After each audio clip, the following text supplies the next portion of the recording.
أعوذ بالله من الشيطان الرجيم.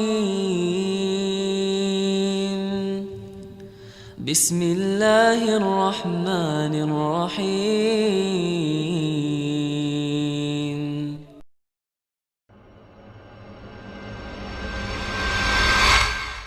Saya akan sebutkan dulu kisah tentang sosok orang yang sangat saleh dari kalangan tabi'in.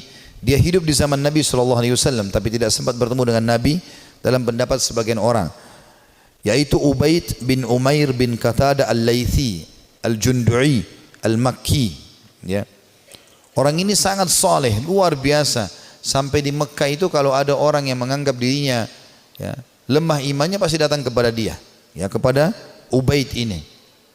Rahimahullah, orang ini sangat luar biasa keimanannya. Ada sebuah kisah dinukil oleh Ibnu Qudamah. Kisah Ibnu Qudamah dinukil tadi kisah Tha'labah.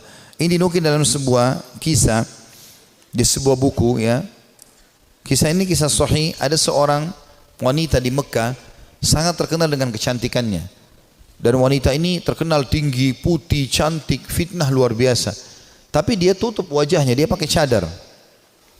Dia bilang sama suaminya, satu hari dia bicara sama suaminya. Dia mengatakan, wahai suamiku, kira-kira apakah ada orang yang bisa selamat dari fitnah wajahku ini? Artinya dia coba menyebutkan sama suaminya. Kata suaminya, tentu saja ada.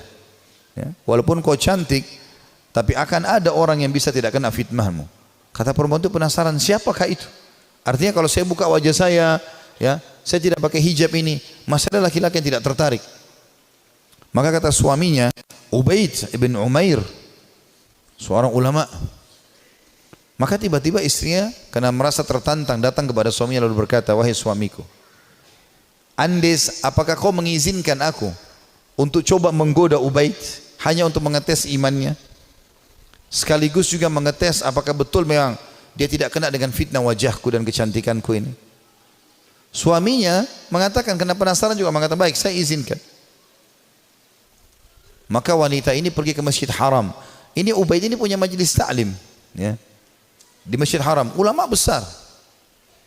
Tidak pernah sama sekali berbuat dosa dalam kisahnya, dalam kisah hidupnya. Allahu alam kalau yang dinukil dari kisah yang lain, tapi dia disebutkan orang ini sangat soleh. Kemudian datanglah wanita ini lalu mengatakan, saya punya pertanyaan Syekh. Kata dia, silahkan.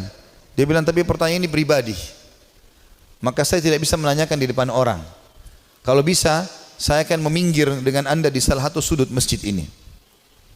Karena perempuan ini terus menunjukkan kesedihannya, menangis. Maka Ubaid mengatakan, baiklah, tapi tetap di depan umum, bukan berduaan-duaan khalwat.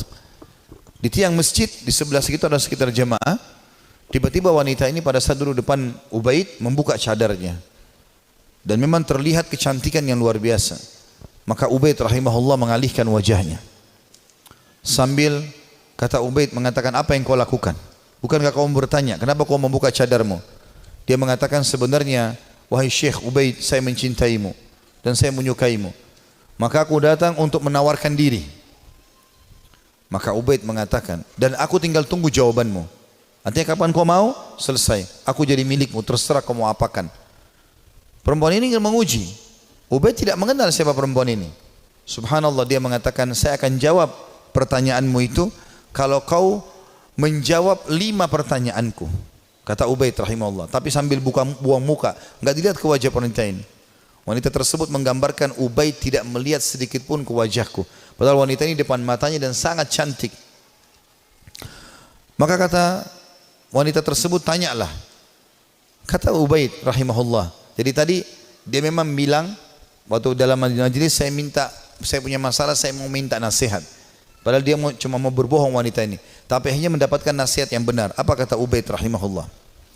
Andai saja bertepatan pada saat sekarang malaikat maut datang ingin mencabut ruhmu, apakah kau akan menawarkan hal yang sama padaku? Kalau memang kau sedang berhadapan dengan malaikat maut?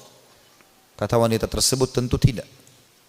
Pertanyaan kedua, andai saja kamu sedang berada dalam kuburan, tempat yang pasti kau akan datangi, dan kau sedang bertemu dengan Munkar dan Nakir, 2 malaikat akan bertanya di kuburan, dan kau sedang ditanya untuk selamat ke surga atau neraka.